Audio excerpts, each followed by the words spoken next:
Well, certainly this is a story we've all heard before. And I chose to wear my stole this morning that's made up of all the different prayer shawls that we've made for different people. Mainly because every single one of these squares is its own story.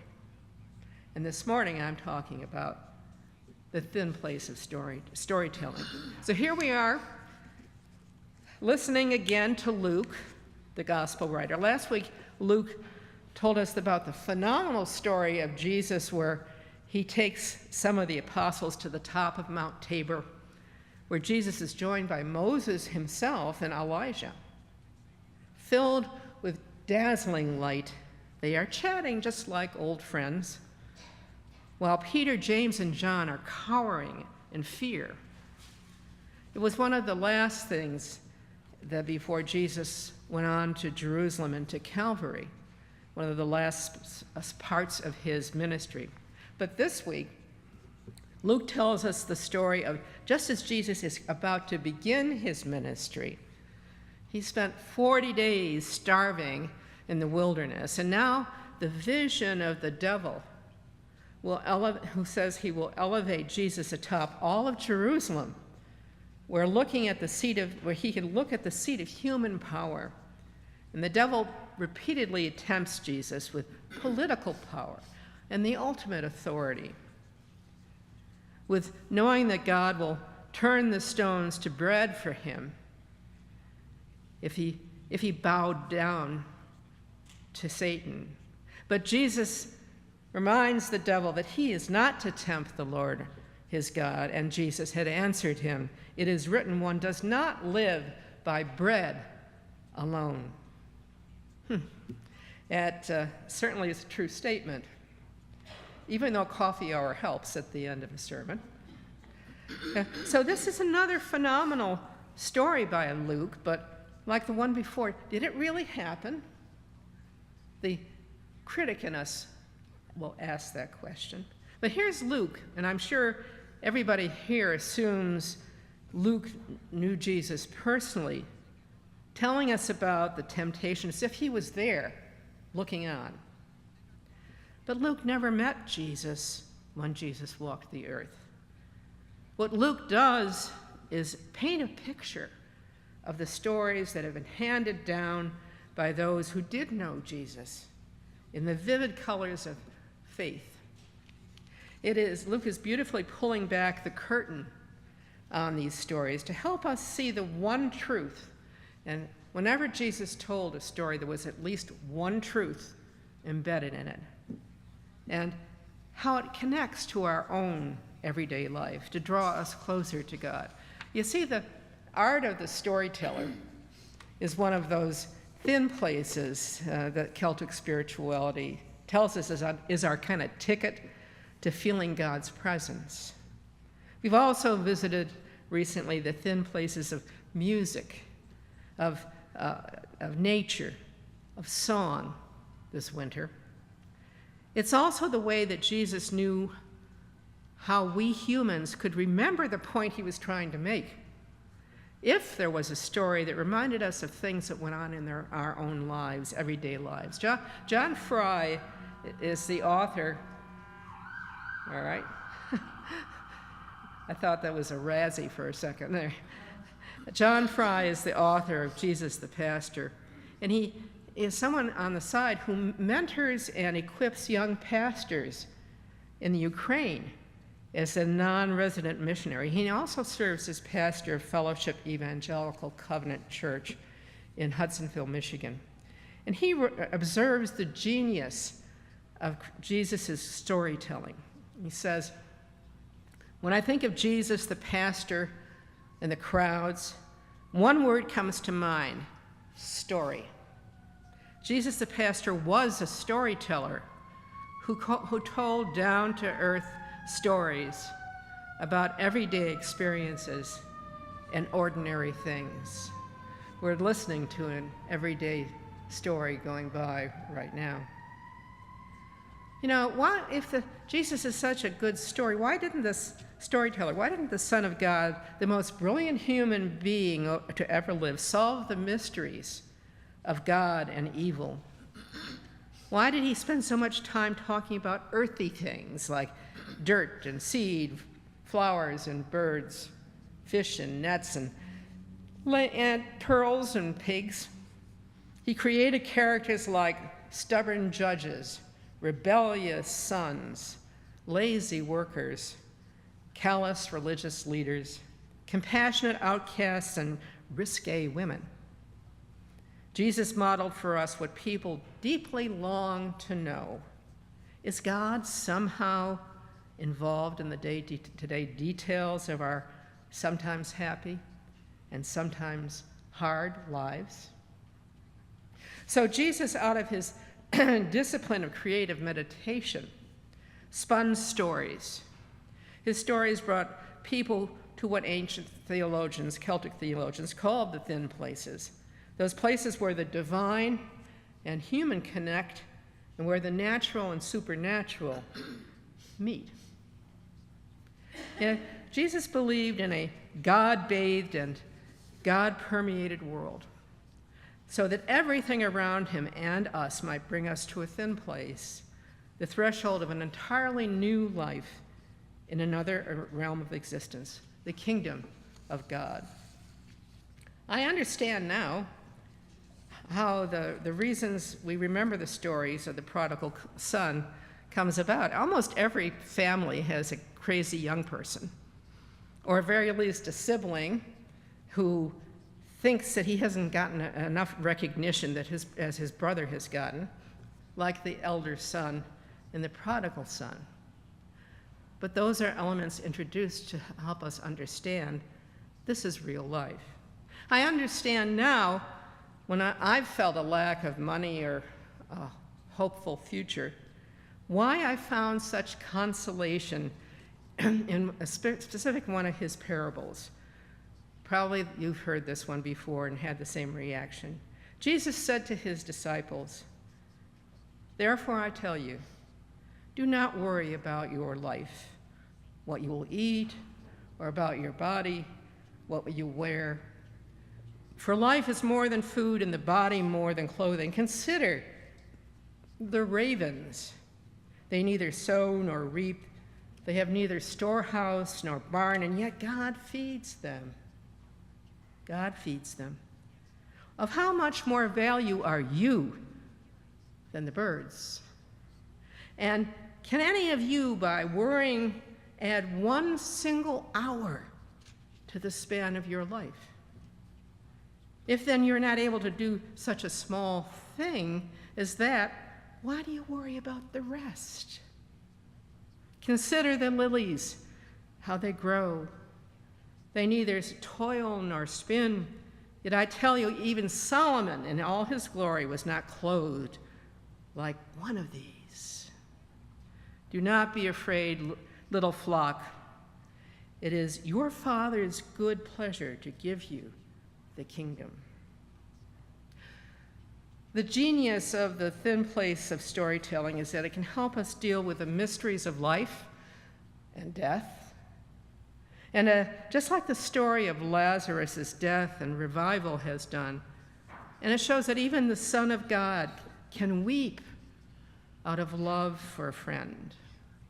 Christian century author Debbie Thomas observes that these are the stories of the thin places, the boundary between the mundane and the eternal, where they become permeable. God parts the curtain and we catch glimpses of love, majesty, and power. It calls us to look beneath and beyond the surface of our lives, to look deeply at Jesus and see God. There's also one primary question, and certainly we've all had it. How did we get here? And are we all connected? The creation stories that we tell in the Judeo-Christian tradition when we look beneath the surface can be seen as seeking that kernel of truth And you find it in other cultures as well.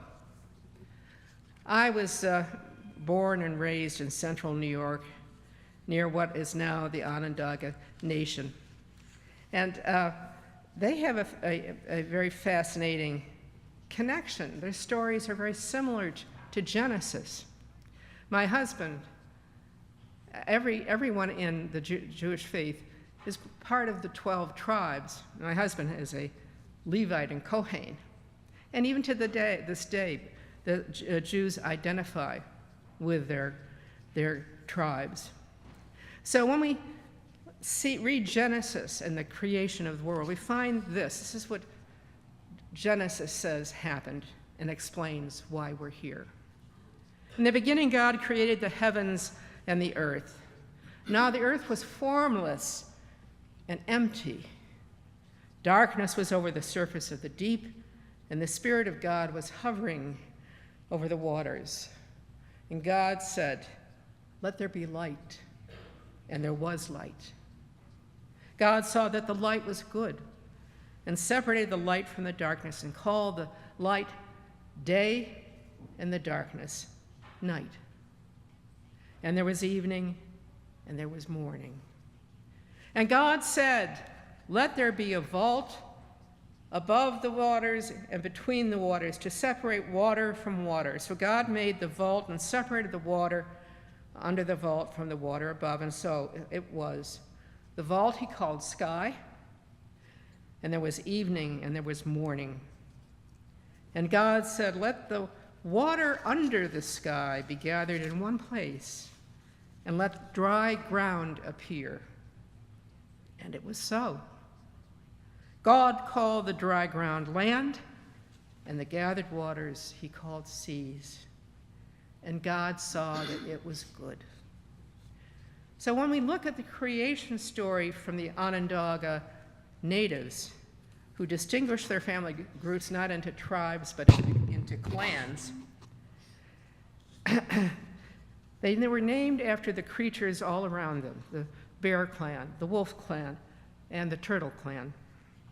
We hear a similar echo in this story. Even they introduce Adam and Eve characters into theirs, kind of a version of our own story. And this is how their creation story goes.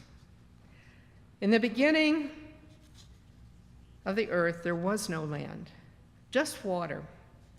Birds and animals were just swimming around, never having any land to rest upon. Skyland was way above this. And in Skyland, there was a great tree, and it was loaded with seeds. It was a very beautiful tree. It only had 4 large white roots that pointed north, south, east, and west. And from the branches of this beautiful great tree grew beautiful flowers and many kinds of fruit. In the Skyland lived a young pregnant girl and her husband, who was the chief of Skyland. The wife had a dream one night that the great tree had been uprooted. Her husband, upon hearing the story, wanted the tree uprooted. He felt that the dream was powerful and should come true. After his helpers were unsuccessful uprooting the tree, he tried himself. And finally, with great effort, the great tree tore away from the sky and left a big hole in the sky. The pregnant wife went down to see what she could see through the hole. All she saw was glimmering water. She stretched and stretched, holding on to one of the branches. She lost her balance and fell through the hole. The animals and birds saw her coming down and knew they had to help her. They noticed that she didn't have web feet and wouldn't be able to swim. There was also no earth for her to land on. So the animals, knowing that there was earth somewhere under the water, decided to bring the earth up. The duck and beaver, the loon, all tried, but they were not able to do it. It was the tiny muskrat who swam so deep he felt like his lungs were going to burst, that brought up the earth. 2 swans had flown up to the pregnant wife and let her rest on their wings, while the other animals searched for some place to put the earth. A great turtle from the depths of the water, seeing the problem, swam up and let the tiny muskrat land on his back. The earth grew and grew and grew, and then the 2 swans let the wife rest on the great turtle's back. When the wife landed on the earth, she opened her hand, and gently the seeds from the great tree fell to the ground. And from these seeds grew the trees and the grass. Life on earth had begun. In this creation story, we are all connected with all the creatures on earth who try to help us live and thrive as we should try to help them. Finally, one of the great talents I've learned of a good mother is being able to tell a great story when she's facing her worst fear. My mother had lost 2 babies, my brother Jimmy at age 3 months, and my mother Michael just before birth. When I was 6 years old, my health went down drastically, and ours was not a happy household, so it was a failure to thrive. I had all the childhood illnesses, measles, mumps, German measles, all in 1 year. And I became too ill to even get out of bed. My doctor feared that I might not make it. But my mother had taken me just before all this happened to see the movie Peter Pan. So all I did after that was talk about Peter Pan, talk to my mom about Peter Pan, and dreamed about Peter Pan. And she encouraged me to dream of Peter, and maybe I would feel better.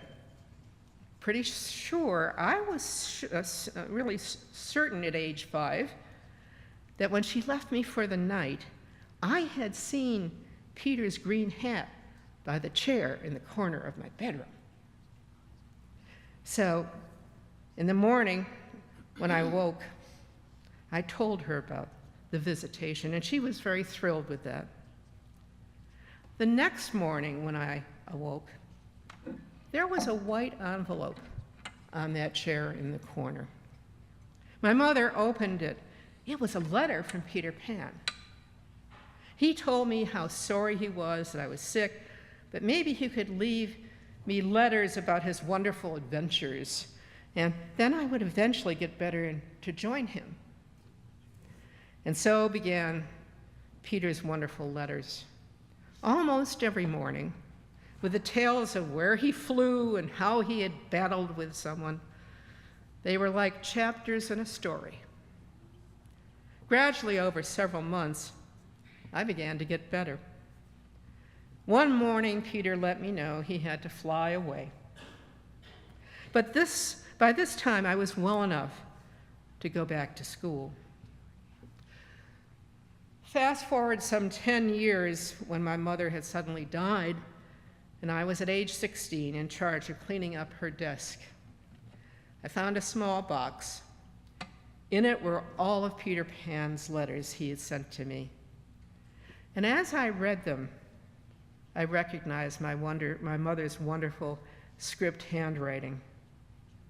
You see, those who love us as Jesus does will write stories and hand them through the holes in the thin places of our world. Man does not live by bread alone, but by love. As Ursula Le Guin said, love doesn't just sit there like a stone. It has to be made like bread, remade all the time, made new. I was lucky enough to have received the bread of heaven. Amen. I wish you maybe a little sleep when you go home, a nap. I know I'm going to do one. Catch up with the world. I wish you energy and Gesundheit. I wish you the chance this week, because all these people are somewhere in our community. Each of them's a story. To find people who are in their stories on your route, and to show them love, and to show them concern, and to show them that the world is not all hate and fear and loathing. The world is what you make it, and it's right in your hands. May God bless you and keep you all this week. May God give you strength and rest and a way to find the thin place where God is looking forward and looking down on you. Amen.